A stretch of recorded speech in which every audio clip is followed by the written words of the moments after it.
किसी ने हमसे कहा कि ये 4-5 हजार साल पुरानी मूर्ति है, हम क्यों मान लें? हम क्यों मान लें कि ये इतने समय से खराब नहीं हुई, खंडित नहीं हुई, बेकार नहीं हुई?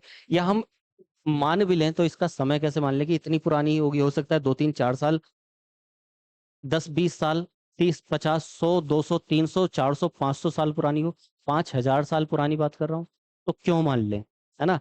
हम क्यों मान लें कि जब हमें बोला जाता है कि ये एक स्थल है और इसके 3-4 तरफ से नदियां बहती थी, और साथ में इसमें एक स्टेडियम, कुएं, और यहाँ पर लोग इस तरह से रहते थे, इस तरह से वो व्यापार करते थे, उनका समाज ऐसा था, हम क्यों मान लें?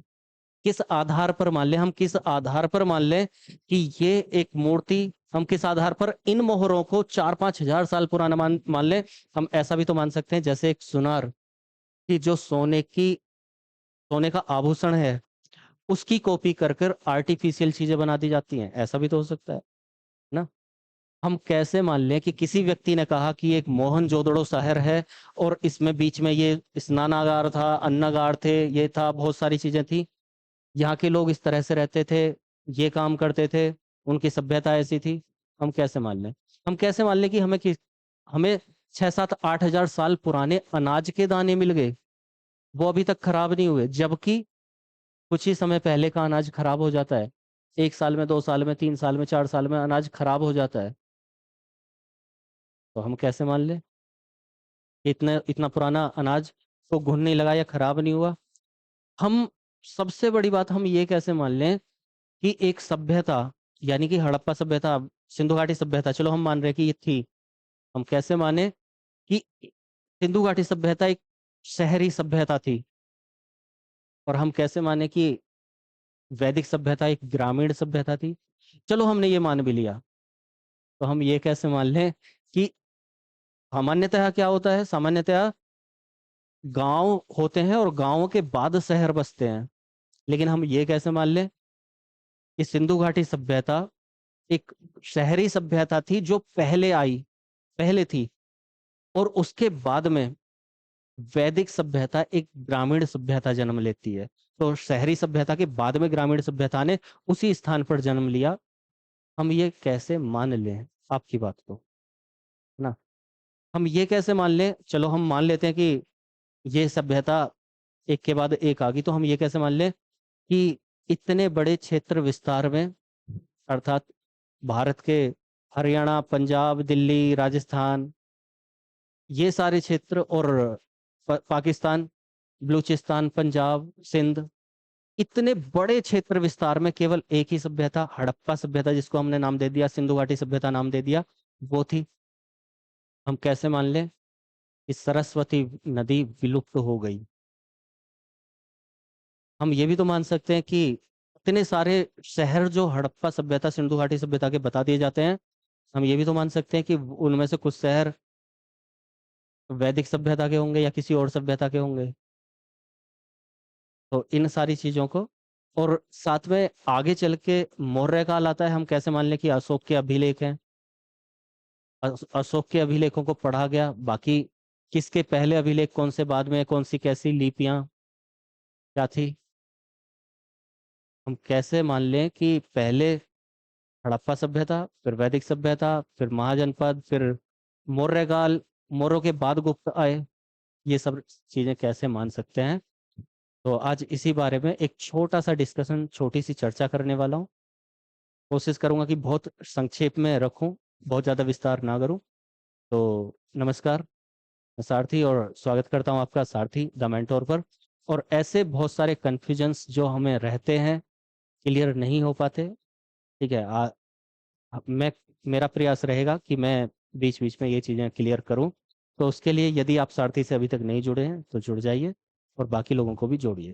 तो चलिए चलते हैं आज हमारा ये छोटा सा एक टॉपिक कि कैसे पता चलता है कि ये हड़प्पा सभ्यता का एक शहर है, और यहाँ पर ये स्नानागार था, यहाँ पर ये अन्नागार कहीं पर है, कहीं पर सब मिले हुए हैं। हड्डियां हैं तो वो इतनी पुरानी हड्डियां हैं। उनका उनका समाज कैसे होता होगा, क्या करता होगा, कैसे आपस में रहता होगा, उनकी विचारधारा क्या होगी, वो किस भगवान को मानते होंगे, किसको नहीं मानते होंगे, ये सारी चीजों का जवाब लेने के लिए आज हम यहाँ हैं। तो जैसे ये कुछ मोहर किस समय की हैं, कितनी पुरानी है, कैसे हैं, मूर्ति, और ये एक दूसरा शहर उसी जगह का। ठीक। तो आज हम इन्हीं सब चीजों पर बात करने जा रहे हैं। और सबसे पहले ये एक चित्र देखिएगा। तो इस चित्र में तीन व्यक्ति हैं, और वो तीन व्यक्ति क्या कर रहे हैं, हम वहां से शुरुआत करते हैं और वहीं से शुरुआत करके और इसी चित्र के सहारे ये सारी चीजें समझने का प्रयास करते हैं। तो सबसे पहले आप देखेंगे कि यहाँ पर दो व्यक्ति हैं, ये हाथ से, और इसका जो हाथ है, आप देखो, अगर ये हाथ मेरा टाइट है तो इस तरीके से दिख रहा होगा, लेकिन अगर मेरा हाथ मैं किस चीज को सॉफ्टली टच कर रहा हूं तो वो इस तरह से दिख रहा होगा। ठीक। इसका हाथ सॉफ्टली किसी चीज को धूल हटाने की कोशिश कर रहा है, कुछ करने की कोशिश कर रहा है। ये एक व्यक्ति है, इसने एक कूंची ली हुई है झाड़ू टाइप की, सॉफ्ट झाड़ू, आपको आगे से दिख रही होगी सॉफ्ट, और उसको ऐसे करके साफ दिख रहा है कि ये थोड़ा सफाई कर रहा है। यहाँ पर आपको दिख रहा होगा कि यहाँ पर ये इस जगह ये कुछ पत्थर से बनी हुई, ये इसके हाथ में झाड़ू टाइप की है, दूर है, पास नहीं है, ये दूर से हाथ से यहाँ पर कुछ सफाई कर रहा है। ठीक है। और यहाँ पर एक व्यक्ति दिख रहा होगा जो ऊपर से इन्हें देख रहा है, और उसके हाथ में भी एक रोड टाइप है। ठीक है। तो ये चित्र कहाँ का है, हम वो मायने नहीं रखता, ये कर क्या रहे हैं वो मायने रखता है ना। यहाँ पर एक दिख रहा होगा कि यहाँ पर एक मूर्ति टाइप की, यदि आपको दिख रही हो, हाँ दिख रही है, तो यहाँ पर एक मूर्ति टाइप, ठीक है, दिख रही होगी, जिसकी ये सफाई कर रहा है, और ये उसके नीचे से बाकी चीजों को निकालने की कोशिश कर रहा है। इसको बोलते हैं अन्वेषण। अन्वेषण अर्थात खोज, इन्वेस्टिगेशन।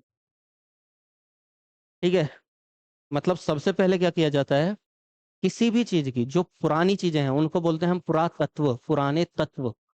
वो स्थल भी हो सकते हैं, जगह भी हो सकती है, सामान हो सकता है, मुद्राएं, पैसे, सिक्के हो सकते हैं, पैसे तो नहीं को बोलूंगा मैं, सिक्के, कुछ मोहर हो सकती हैं।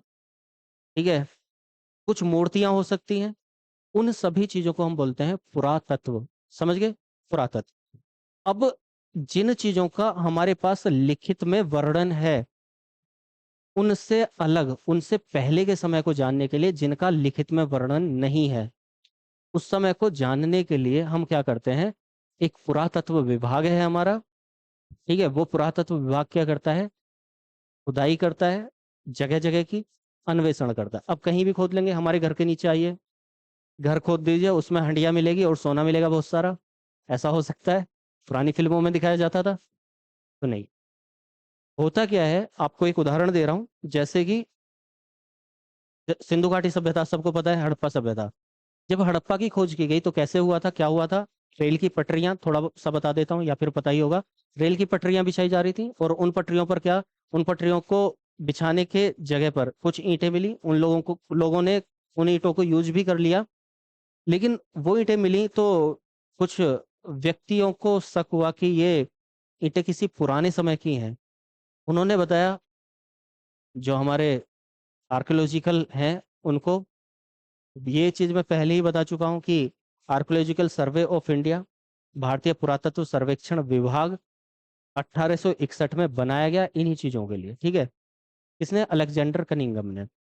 तो जैसे ही उन्हें पता चलता है, तो उसके बारे में शोध होनी चालू होती है कि क्या यहाँ पर कुछ चीजें हैं आगे जाकर।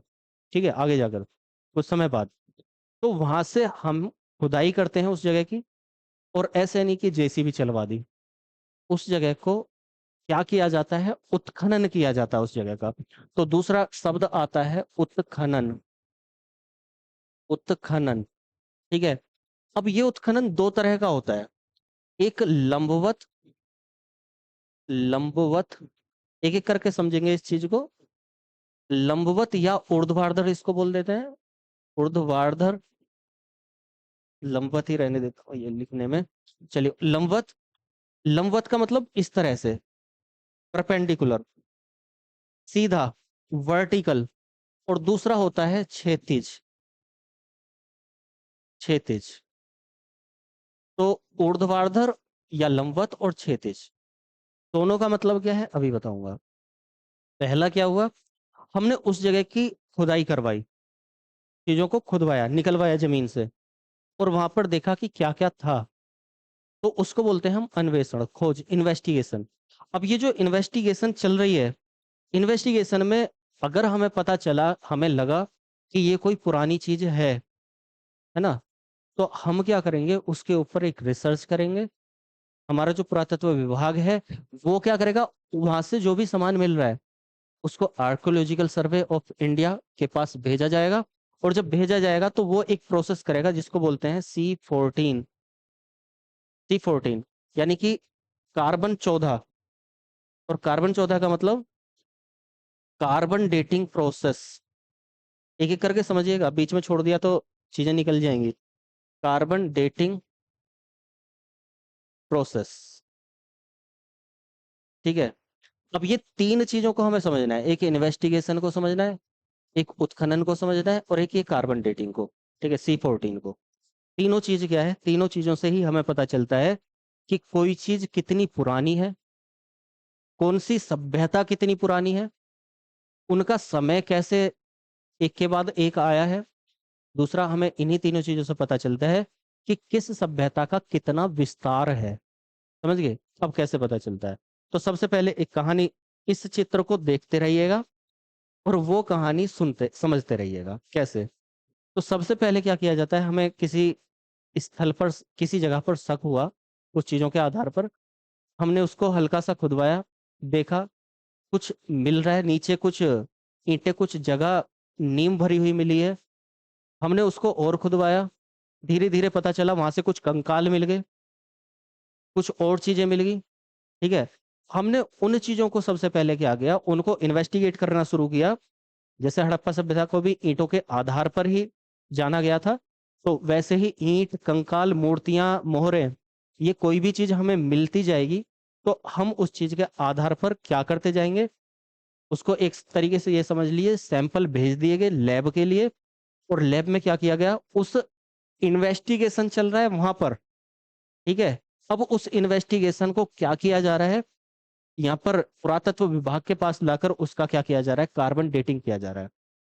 कई तरह के प्रोसेस होते हैं, जैसे कि कार्बन डेटिंग प्रोसेस हो गया, यूरेनियम डेटिंग प्रोसेस हो गया, है ना, और भी कई प्रोसेस होते हैं अलग अलग चीजों के समय निर्धारण के लिए। जैसे एक उदाहरण के तौर पर, अगर आप कार्बन डेटिंग को नहीं समझ पा रहे हैं, आप पेड़ सबने देखे होंगे, है ना, पेड़, ट्रीज। तो ये पेड़ जो देखे हैं, पेड़ कोई कितना पुराना है उसको कैसे जाने। अब इसके लिए क्या कार्बन डेटिंग करें कि हमने पिछले साल पेड़ लगाया था, हमने 5-6 साल पहले पेड़ लगाया था, अब उसको कार्बन डेटिंग करने में लग रहे हैं हम कि ये कितने साल पुराना है, हजारों साल पुराना तो नहीं है ये, महात्मा बुद्ध ने जिसके नीचे ज्ञान लिया था ये वो ही बोधि वृक्ष तो नहीं है, हम वो करने जा रहे हैं, तो उसका कोई औचित्य नहीं बनता। तब हम क्या करेंगे, हम करेंगे तब, कोई पेड़ काटेंगे तो पेड़ के अंदर उसका तना देखेंगे तो वहां पर सर्कल होगा, वो सर्कल जितने होंगे तो इतना मतलब इतना पुराना पेड़ चलता चला जाएगा। तो अलग अलग चीजों को जानने के लिए अलग अलग आधार होते हैं, उनमें से ही एक आधार है हमारा क्या, कार्बन डेटिंग। प्रत्येक चीज में, सजीव चीज में, ठीक है, और कुछ निर्जीव चीजों में कार्बन विद्यमान होता है, कार्बन के तत्व विद्यमान होते हैं, है ना।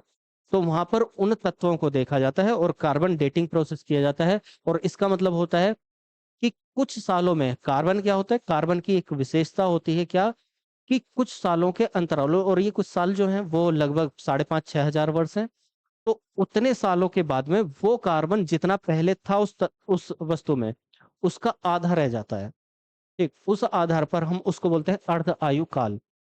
अर्ध अर्ध आयु काल से हमने देख लिया कि इतने सालों में इसको आधा हो जाना चाहिए था, मतलब पहले ये इतना रहा होगा, इतने दिन में इसमें इतनी कमी हुई है, तो इतने वर्षों में इसमें इतनी कमी हुई होगी, इसका मतलब ये इतनी पुरानी चीज है। समझ गए? Carbon dating process. जैसे हम मैथ में कैलकुलेशन करते हैं ना, कि एक व्यक्ति ने इतने दिन में इतना काम किया, तो वही व्यक्ति इतने दिन में कितना काम करेगा। तो वैसे ही कि कार्बन डेटिंग का मतलब कि इतने समय में इसमें कार्बन की इतनी कमी हुई है, तो अपनी पूर्ण कार्बन की स्थिति में ये कब होगा, जब पूरा कार्बन इसमें विद्यमान होगा, ये कितने समय पहले होगा। तो उससे हमने कैलकुलेट कर लिया। अब वो कैलकुलेशन हम यहाँ नहीं करने जा रहे हैं, हमारे जो पुरातत्वविद हैं उन्होंने कैलकुलेशन की हुई है ऑलरेडी। तो उससे हमने देखा कि कोई वस्तु कितनी पुरानी है। अब सभ्यता की बात अभी हमने थोड़ी सी एक बात की थी, जैसे वैदिक सभ्यता, ग्रामीण सभ्यता, लेकिन वो एक शहरी सभ्यता के बाद में आई। तो हम ये भी तो बोल सकते थे पहले वैदिक सभ्यता थी, फिर ये हड़प्पा सभ्यता आई, शहरी सभ्यता बाद में। लेकिन नहीं, तो हमने कैसे डिसाइड किया? उत्खनन से। सबसे पहले इन्वेस्टिगेशन हुआ, अन्वेषण हुआ जगह का, तत्व लिए, बहुत सारी चीजें इकट्ठा की। एक चीज और ध्यान रखें, हम एक एयर टाइट डिब्बा, अब कुछ लोगों का विचार होगा कि गेहूं, जौ, ये सब दाने अनाज खराब क्यों नहीं हुआ अगर हमें कोई मिल गया बीच में फंसा हुआ? मान लिया यहाँ पर इसके अंदर कोई दाना फंस रहा है, कोई अनाज के दाने फंस रहे हैं, और उनको वो वैक्यूम वहां पर क्रिएट है, मतलब वैक्यूम जहां पर कोई भी नमी हवा ऐसे नहीं जा सकती, ठीक है, वो वहां पर बना हुआ है। अगर ऐसा बना हुआ है तो आपने एक चीज देखी होगी, आप जब अपने घर में नमकीन बिस्किट रखते हैं खुले हुए, वो कहाँ पर रखते हैं? खुले हुए नहीं रखते, आप कहाँ रखेंगे? एयर टाइट डिब्बे में। और एयर टाइट का मतलब होता है बाहर से हवा नहीं जा रही है और हवा का आदान प्रदान नहीं हो रहा है। उससे क्या होगा? बाहर जो हवा है अगर उसमें नमी हुई तो वो अंदर जाएगी, उस वस्तु के अंदर, हमारी खाद्य सामग्री के अंदर। और जैसे ही जाएगी, जितनी वो हवा और नमी जाती रही उतनी वस्तु हमारी खराब होने की तरफ जाती रहेगी, ठीक है। और जब तक वो नहीं जाएगी तो वो वस्तु खराब नहीं होगी। हाँ। या फिर तापमान के आधार पर फ्रिज में खाना रख दिया जाता है, वो नहीं खराब होता। अब इतने दिन से तो हम फ्रिज में नहीं रख सकते हैं, तो उसका मतलब ये है वहां पर वैक्यूम बात क्रिएट कर दें, जिससे कि क्या हो जाए, वो चीजें खराब ना हो। तो वो ऑलरेडी यहाँ पर अगर कोई चीज अंदर फंस गई है और वहां पर उसको हवा या नमी नहीं मिल रही है तो वो खराब नहीं होगी। अब चाहे वो मूर्ति है, चाहे हमारी धातु है, चाहे हमारी मोहर है, चाहे हमारी हड्डियां हैं, समझ गए क्यों खराब नहीं हुई? अब वो खराब नहीं हुई, उसको हमने खोदा और खोदते के साथ तेजी से व्यक्ति ने निकाला और भाग के सीधा गया पुरातत्व विभाग के पास, कहीं जल्दी से खराब ना हो जाए। हालांकि उनके पास बहुत सारी चीजें, बहुत सारे केमिकल्स हैं उनके पास कि खराब नहीं होने देंगे, लेकिन वहां पहुंचा, वहां उसके ऊपर क्या होता है, ये प्रोसेस होता है। दो चीज समझ गए, एक अन्वेषण, जो ये लोग कर रहे हैं वो क्या कर रहे हैं, इन्वेस्टिगेशंस कर रहे हैं। और कैसे किया जाता है ये मैंने पहले ही बताया था, बिल्कुल आराम आराम से। ऐसा भी हो सकता है कि एक चीज के ऊपर ये कई कई दिन लगा दें उसको धीरे धीरे धीरे धीरे धीरे धीरे साफ करने में। बहुत सारे, जैसे एक, अगर मैं बोलूंगा स्क्रू ड्राइवर, पेचकस, आपके मन में जो जाएगा वो पेचकस जाएगा जिससे आप पेच खोल रहे होंगे ऐसे करके। अब मैं दोबारा बोलता हूँ, मोबाइल खोलने वाला स्क्रू ड्राइवर। अब मोबाइल की दुकान पर जब जाएंगे तो वो एक बहुत बारीक सा, या घड़ी खोलने वाला, घड़ी, हाथ की घड़ी खोलने वाला स्क्रू ड्राइवर, पेचकस, जब उस दुकान पर जाएंगे तो आपको वो मिलेगा ऐसे धीरे धीरे धीरे धीरे धीरे करता हुआ, है ना, बारीकी से करता हुआ। तो जिस प्रकार से वो घड़ी को सही करेगा एक छोटे से हल्के से यंत्र से, वैसे ही इनको साफ सफाई करने के लिए पूरी एहतियात बरती जाती है। बहुत धीमे धीमे धीमे साफ सफाई, बहुत धीमे धीमे, कि किसी चीज को हमने पकड़ के उठाया और वो टूट ना जाए। बिल्कुल एक एक चीज का बारीकी से दिया जाता है, बारीकी से ध्यान दिया जाता है। एक एक चीज को बिल्कुल, जब तक श्योर नहीं हो जाते कि कोई भी नुकसान नहीं होने वाला है, तब तक ये टीम, पूरी टीम होती है, पूरा दायित्व उनका होता है, तो ये काम करता है। तो समझ गए ये इन्वेस्टिगेशन कैसे कर रहे हैं, तो ये इतने धीरे धीरे क्यों कर रहे हैं? अगर इनको करना होता तो जेसीबी से एक साथ उखड़वाते लेते, लेकिन हो सकता है कि इसकी सफाई करने में इन्हें बहुत सारे दिन लग गए हों, कि जिससे इसका, यदि इस पर कलर हुआ है तो वो खराब ना हो जाए, यदि इसकी कोई कटिंग है, डिजाइन बना हुआ है तो वो खराब ना हो जाए, यदि इसके अंदर से यहाँ भी डिजाइन बना हुआ है तो वो खराब ना हो जाए। समझ गए इतनी चीज को? तो ये है अन्वेषण, इन्वेस्टिगेशन। उसके बाद में इन लोगों ने क्या किया, उस पर कार्बन डेटिंग किया कि वो चीज कितनी पुरानी है। अब ये तो हमें पता चल गया, अब सभ्यता का कैसे पता चलेगा, क्या कैसे? तो जो इन्होंने खुदाई की है उसको बोल रहे हैं हम उत्खनन। मतलब ये जो खुदाई कर रहे हैं, अगर कोई बड़ा सा क्षेत्र है उसमें खुदाई कर रहे हैं, तो ये जो खोद रहे हैं, अब देखो खोदने के बाद ये चीजें मिल रही हैं, तो वहां तो इन्होंने अपना इन्वेस्टिगेशन कर लिया, लेकिन ये जो खुदाई की इन्होंने, उसको हम बोल रहे हैं उत्खनन, है ना, उत्खनन। उत्खनन जो हो रहा है वो दो तरीके से हो रहा है। कैसे? एक वर्टिकली सीधा ऐसे करके, और एक क्षैतिज ऐसे करके, हॉरिजॉन्टल।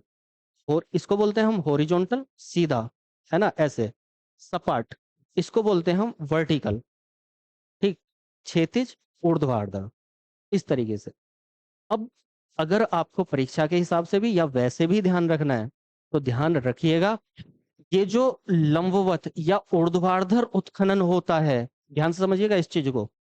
मान लिया एक यहाँ 10 किलोमीटर गहराई तक या 2 किलोमीटर गहराई तक हमने खुदाई की, ऐसा मान लेते हैं। या हमने मान लेते हैं कि हमने 300 मीटर 400 मीटर गहराई तक हमने किसी चीज की खुदाई की कहीं पर। अब वहां से मिलेगा क्या? यहाँ ऊपर एक दो तीन और तीन चीजें हमें मिल गई कुल मिलाकर। अब बिल्कुल सीधी सी बात है, मान लिया आपका जो शहर है, आपके शहर को नहीं ले रहा मैं, कोई बेकार सा पाकिस्तान का कोई गांव ले लेते हैं। ठीक है, वहां पर उस गांव में बाढ़ आई या अकाल पड़ गया और वो तबाह हो गया, उसके ऊपर मिट्टी जम गई बहुत बुरी तरह से। फिर वहां पर कुछ दूसरे लोग आकर रहने लगे।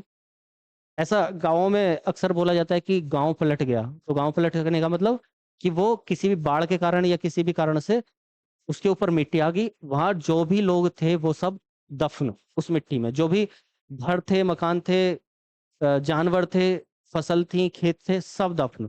अब उसके ऊपर दूसरे लोग आकर रहने लगे उसी के ऊपर। फिर से वो अनलकी था, फिर से उसके ऊपर वही बाढ़ आ गई या फिर कुछ और कारण रहे, अकाल आ गया, वो लोग ऐसे ही पड़ गए। धीरे धीरे समय के साथ 200-400 साल बाद वहां पर इतनी मिट्टी जम गई कि वहां फिर से प्लेन और फिर से घास फूस वो सब निकल के आ जाती है। फिर तीसरे लोग आकर उसके ऊपर रहे। मेरी बात को ध्यान से समझा? पहले एक लोग रह रहे हैं, मतलब एक कुछ लोग रह रहे हैं, फिर आपदा आई, फिर उसके ऊपर दूसरे, फिर तीसरे। तो ये जो लेयर्स बन रही हैं, उससे क्या पता चल रहा है कि वो पहले लोग थे, वो दूसरे लोग थे, वो तीसरे लोग थे। समझे? इसको बोलते हैं हम, यहां पर पहली एक सभ्यता, यहां पर दूसरी एक सभ्यता, यहां पर तीसरी एक सभ्यता। ठीक है, यहां पर पहले कुछ लोग, फिर दूसरे कुछ लोग, फिर तीसरे कुछ लोग। इसको बोलते हैं हम, जब इस तरीके से खुदाई करवाई जाती है ऊपर से नीचे, तो इसको बोलते हैं हम लंबवत या ऊर्ध्वाधर उत्खनन। समझ गए? लंबवत उत्खनन का मतलब ऊपर से नीचे को खुदाई करवा रहे हैं। अब जो ऊपर हमें हड्डियां मिलेंगी, ऊपर जो दीवारें मिलेंगी, ऊपर जो अनाज के दाने या फिर ऐसी कोई भी चीज मिलेगी, कोई मूर्ति मिल गई, कोई खंडर मिल गया, कोई मोहर मिल गई, तो उसका मतलब वो बाद वाली सभ्यता है। तो देखो, ये नीचे वाले तो बाद वाले नहीं होंगे ना, ऊपर वाले ही बाद में आकर रहे होंगे। ऐसा तो है नहीं कि इन्होंने, मतलब जो बाद में आए उन्होंने ऊपर वालों को हटाया कि हटो भाई हम तो नीचे जाके रहेंगे, ऐसा तो नहीं होगा ना। तो नीचे पहले कुछ लोग, पहले कुछ सभ्यता रह रही होगी, फिर उसके ऊपर वो प्लेन, फिर कुछ दूसरी सभ्यता आकर रहने लगी होगी, फिर वो भी आपदा के कारण शिकार हो गया, और वो फिर उसके ऊपर तीसरी सभ्यता। या फिर ये एक एग्जाम्पल दिया, हो सकता है केवल एक ही सभ्यता एक जगह पर रही हो, दूसरी सभ्यता आके ही ना जन्मी हो, या फिर दो सभ्यता या फिर तीन। तो यहाँ से कुछ सामान मिला तो वो नए लोग हैं, यहाँ से कुछ हमें चीजें मिली, पुरातत्व चीजें मिली, मोहर वगैरह मिली, तो इनके बाद वाले हैं, सॉरी इनके पहले वाले हैं, क्योंकि ये पहले दफन है इनसे। तो इनके पहले वाले, यहाँ से हमें कोई चीज मिली तो मतलब उससे भी पहले वाले हैं। तो इसके आधार पर हम वो जो मोहरे हैं या फिर हमारे सिक्के हैं या फिर हमारे मूर्तियां हैं, हम उनकी पहचान करते हैं। और इसका मतलब यह है कि लंबवत उत्खनन के आधार पर, ठीक है, ऊपर से नीचे के उत्खनन के आधार पर क्या देखा जाता है? एक ही स्थान पर, एक ही क्षेत्र विस्तार में विभिन्न संस्कृतियां और सभ्यताएं। ध्यान रखना, जैसे मैंने समझाया। कैसे? एक ही क्षेत्र पर, एक ही जगह पर लंबवत खनन अगर हम कर रहे हैं तो उसका उसका मतलब किस लिए कर रहे हैं? ये देखने के लिए कि यहाँ पर कौन कौन सी संस्कृतियां, सभ्यताएं। तो अनेक संस्कृति, अनेक सभ्यताओं की यदि एक ही स्थान पर पहचान करनी है तो हम क्या करेंगे? लंबवत खनन। ठीक। अब ऊर्ध्वाधर, ये क्षैतिज खनन कब करेंगे? हमें एक क्षेत्र मिल गया, ठीक है, दोबारा यहाँ पर आ जाते हैं, हमें यहाँ पर कुछ नीचे कुछ मिला ही नहीं है, यहाँ पर नीचे कुछ मिला ही नहीं, हमें केवल एक ही क्षेत्र मिला ऊपर। हमने उसकी खुदाई करवा दी और वहां पर हमें मान लिया कोई भी सभ्यता कुछ भी चीज मिली हो, हमने यहाँ पर इसकी इतने बड़े क्षेत्र की खुदाई करवाई, ठीक है। अब हम उसमें ये लोग जो कर रहे हैं, इन्होंने पहले अगर ऐसे खोदते चले जा रहे हैं, इनको पहले ये चीजें मिली, फिर उसके बाद फिर से मिट्टी का जवाब मिला, है ना। फिर उन्होंने नीचे तक खोदा, गहराई में चले गए, फिर दूसरी चीजें मिली, दूसरी हड्डियां मिली, बहुत सारी चीजें मिली। तो मतलब एक सभ्यता दूसरी सभ्यता लंबवत खनन से। अब क्षैतिज खनन कब कर रहे हैं, जब इनको उस सब, जैसे हड़प्पा है, एक एक शहर है, दूसरा शहर कौन सा, मोहनजोदड़ो, चहुदड़ो, धोलावीरा, है ना, ऐसे करके लोथल, कालीबंगा। अब अलग अलग जगह, अलग क्षेत्र में, क्षेत्र, क्षेत्र का मतलब ये, इस जगह एक शहर, दूसरा शहर, तीसरा शहर, चौथा, पांचवा, छठा, सातवां, आठवां, वो एक ही लेयर समा, मतलब वो एक ही क्षेतिज जगह पर, अगर ऐसे जगह जगह जगह जगह अलग अलग, हमें यहाँ पर कुछ और मिला, थोड़े आगे गए कुछ और मिला, थोड़े आगे गए कुछ और मिला, थोड़े आगे गए कुछ और मिला, और एक ही, जैसे हमारा हमारा खेत है या फिर हमारा ये छत है, ये फ्लोर है, यहाँ पर अगर हम आगे बढ़ते जा रहे हैं क्षैतिज रूप में, क्षैतिज रूप में, तो वहां से क्या पता चलेगा, इस सभ्यता का, एक ही सभ्यता, एक ही संस्कृति का क्षेत्र विस्तार कितना है, क्योंकि हमने दूसरी लेयर तो देखी ही नहीं ना, इनके समांतर ये, इनके समांतर ये, इनके समांतर ये, इनके समांतर ये। तो जब किसी सभ्यता का, किसी संस्कृति का, एक निश्चित संस्कृति, निश्चित सभ्यता के बारे में हम विस्तार से जानना चाह रहे हैं, तो हम क्या देखेंगे, उसका क्षैतिज क्षेत्र विस्तार, समझ गए, क्षैतिज उत्खनन। जब एक ही सभ्यता, एक ही संस्कृति के बारे में हम डिटेल में जानना चाह रहे हैं कि इनके खेत कैसे थे, दूसरी जगह खेत मिले, है ना, यहाँ पर लोग व्यापार कर रहे हैं, यहाँ पर लोग खेती कर रहे हैं, यहाँ पर लोग उस अन्न को रख रहे हैं, यहाँ पर स्नान कर रहे हैं, स्नानागार मिल गया, यहाँ पर कब्रें मिल गई, यहाँ पर कुछ लोग खेलते हुए मिल गए। तो इसका मतलब एक ही क्षेत्र जगह पर अगर ये मिल रहा है, तो उस सभ्यता से जुड़ी ही सारे विस्तार को हम समझना चाह रहे हैं, ध्यान समझ गए। तो कुल मिलाकर जोर से बता दे रहा हूँ एक बार, क्या आज हमने समझा है, आप लोग क्या समझ पाए हैं। सबसे पहले क्या होता है, एक अन्वेषण, इन्वेस्टिगेशन होता है। वो इन्वेस्टिगेशन कैसे चलता है, तो उसकी शुरुआत होती है उत्खनन से, उत्खनन से शुरुआत होती है, तो एक लंबवत उत्खनन, एक क्षैतिज उत्खनन। लंबवत उत्खनन का मतलब है कि हम अलग अलग सभ्यताओं को जानने वाले हैं। क्षैतिज उत्खनन का मतलब है कि हम एक ही सभ्यता के बारे में, उसका विस्तार और उसके समाज और अन्य जुड़ी हुई चीजें, एक एक सभ्यता से जुड़ी हुई चीजों को देखना चाह रहे हैं। अब हमें वहां से क्योंकि बहुत सारी चीजें मिल रही हैं, तो हमें ये कैसे पता कि ये 2000 साल पुरानी है, 1000 साल पुरानी है, या 5000 साल पुरानी है, या 10,000 साल पुरानी है। उनके लिए हम क्या करते हैं, हम करते हैं कार्बन डेटिंग प्रोसेस। कार्बन के तत्व उसमें देखते हैं कि इतने समय में ये इतना खत्म हो रहा है, तो पूरा किस समय पर रहा होगा, ठीक है। वो चीजें खराब क्यों नहीं हो रही हैं, क्योंकि जमीन के नीचे वो इतने नीचे इस तरह से दफन है कि वहां पर वैक्यूम क्रिएट हो रहा है, तो कुछ नमी वाली हवा नहीं आ रही है, जा रही है, तो वो चीजें खराब नहीं हो रही हैं। हाँ, कुछ मूर्तियां खंडित हो जाती हैं, कितनी भी सावधानी से ये लोग करें, लेकिन कुछ चीजें टूटी फूटी, और जब ये बाढ़ प्रलय कुछ आया होगा या आता है, यहाँ भी केदारनाथ में अगर बाढ़ आई है, एक एग्जांपल ले लेते हैं केदारनाथ, तो वहां पर अगर बाढ़ आई है और वो सारा तहस नहस हो गया, तो वहां से जब भी हम खोदेंगे तो कुछ ऐसी चीजें मिलेंगी टूटी फूटी चीजें, तो वो चीजें। बाकी इनका जो अन्वेषण, इन्वेस्टिगेशन होता है, उत्खनन होता है, वो पूरी सावधानी के साथ होता है। तो ये चीजें बता दी हैं, तो आपको इन सब चीजों का जवाब मिल गया होगा। जो प्रश्न मैंने सबसे शुरू में किए थे कि कोई ये बोल रहा है, कोई पुरातत्वविद बोल रहा है, तो हम क्यों माने, और वो किस तरह से काम कर रहे हैं। तो ऐसे ही बहुत सारी चीज़ों को जानने के लिए, समझने के लिए सारथी से जुड़े रहिएगा। अभी तक नहीं जुड़े हैं तो जुड़ जाइए, और बाकी लोगों को भी ये सारी चीज़ें बताइए और सारथी से जोड़िए। और अच्छी लगी है वीडियो तो लाइक करके आगे बढ़ा दीजिए। धन्यवाद।